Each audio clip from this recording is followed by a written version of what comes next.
Insiden kecelakaan pesawat jemaah haji yang mengerikan justru terjadi kala itu. Peristiwa ini menjadi bulan Desember tahun 1974 yang bertepatan dengan musim haji, kemudian mencarter beberapa pesawat milik maskapai lainnya.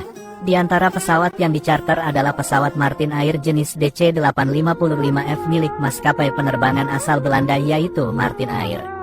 Pesawat Martin Air kala itu disewa Garuda Indonesia untuk mengangkut para jemaah haji dari Surabaya. Setidaknya ada 182 calon jemaah haji dan 9 awak pesawat yang menaiki pesawat Martin Air.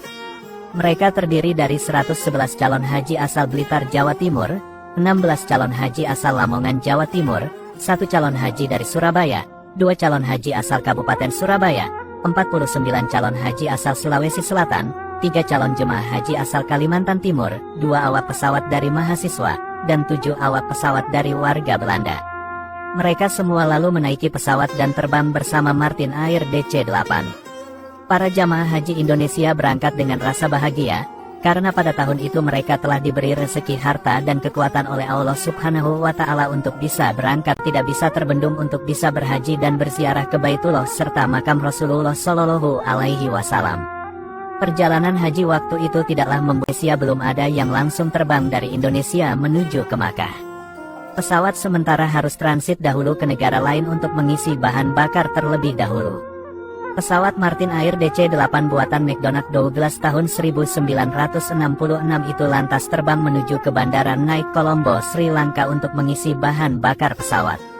Selain itu, hal wajib yang harus dilakukan sang pilot adalah selalu berkomunikasi dengan petugas menara ATC agar perjalanan pesawat dapat terkendali dengan baik.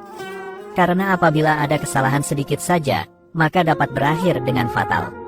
Sekitar 15 menit sebelum mendarat di Sri Lanka, sang pilot mengabarkan kepada petugas menara ATC bahwa jarak pesawat dan lapangan terbang yaitu 40 mil atau 40 miles. Namun petugas menara salah tangkap hingga mendengarnya yaitu 14 mil atau 14 miles. Petugas menara mengira bahwa pesawat telah mendekati lapangan bandara. Karena salah pendengaran, petugas ATC kemudian memberi instruksi kepada sang pilot untuk segera melakukan pendaratan di Bandara Nait International Airport Colombo, Sri Lanka. Tepat pada tanggal 4 Desember tahun 1974, atas instruksi dari petugas ATC itu, pilot Martin Air kemudian mengurangi ketinggian pesawat.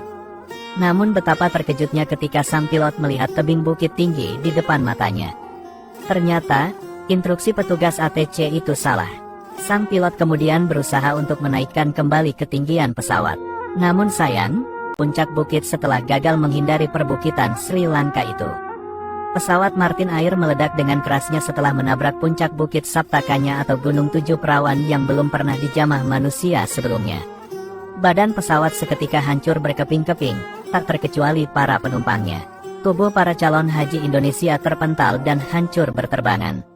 Semua tubuh penumpang yang berjumlah 191 seluruhnya hangus ikut terbakar dan terpisah-pisah. Tidak ada bagian tubuh yang utuh, semua hancur terpental-pental kecuali hanya ada satu tubuh jenazah pramugari Belanda yang masih lumayan utuh. Pesawat Martin Air terjatuh kurang arah. Setelah peristiwa itu, investigasi mulai dilakukan oleh para petugas. Serpihan tubuh para korban pesawat naas itu kemudian dicari dan dikumpulkan untuk kemudian dimakamkan. Sulit sekali untuk mencari seluruh serpihan bagian tubuh korban yang sudah terpental-pental tak karuan. Selanjutnya, bagian tubuh para korban dimakamkan di Maskelia, Sri Lanka, yaitu daerah tidak jauh sekitar 400 meter dari lokasi kecelakaan. Hal ini dilakukan karena tidak memungkinkan potongan-potongan jenazah korban untuk dibawa pulang ke Indonesia. Pemerintah kemudian mendirikan monumen di lokasi pemakaman itu untuk mengenang para korban Martin Air.